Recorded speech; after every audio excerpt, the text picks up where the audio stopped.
Good afternoon, Excellencies, ladies and gentlemen.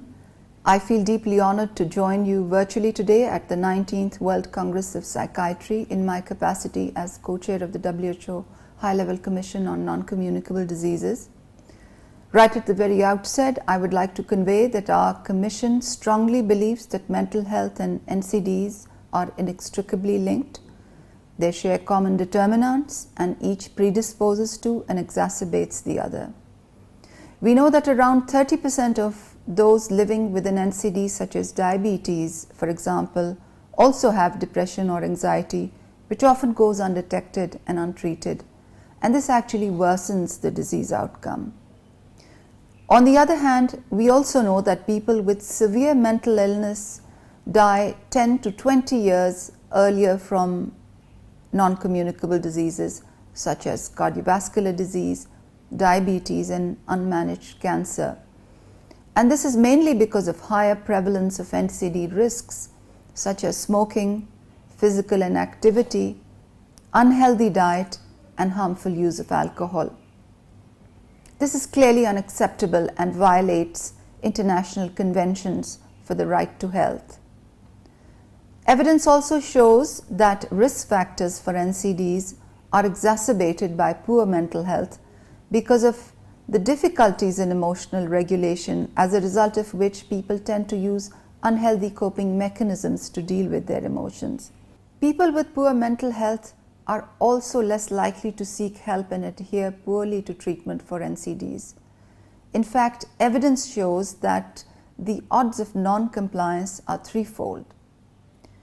There is also some evidence indicating that the risk factors for NCDs are also risk factors for dementia. So our Commission believes that without integration of mental health care into the NCD agenda, current NCD initiatives are not just likely to be less effective, but they would also be much costlier.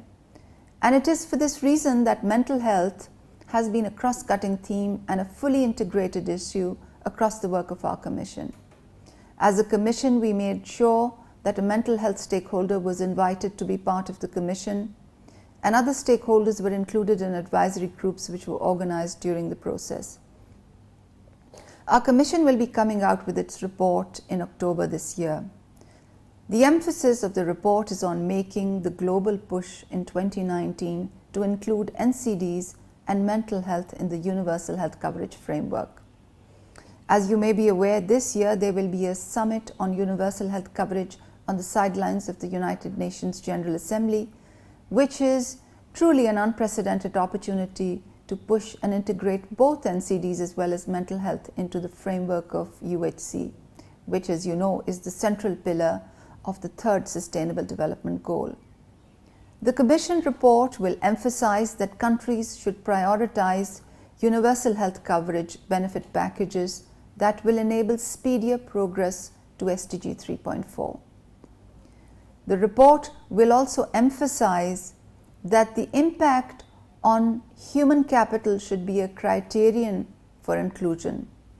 We will stress that by virtue of this, the prevention and control of NCDs and mental health conditions must find place in the Universal Health Coverage Framework. We need urgent actions to ensure at the very minimum that persons with mental health conditions have access to the same care offered to people with other NCDs through primary health care. And in this regard, I would like to refer to the World Health Organization's recent guidelines on the management of physical health conditions in people with serious mental disorders. These guidelines provide recommendations on how to appropriately manage comorbid physical and mental illnesses clinically, and these need to be implemented fully, because interventions to promote smoking cessation and physical activity in severe mental disorders and treatment of depression in NCDs can lead to significant improvements in both mental and physical health. Our Commission will definitely play a role in pushing for both NCDs and mental health in the new Universal Health Coverage Framework.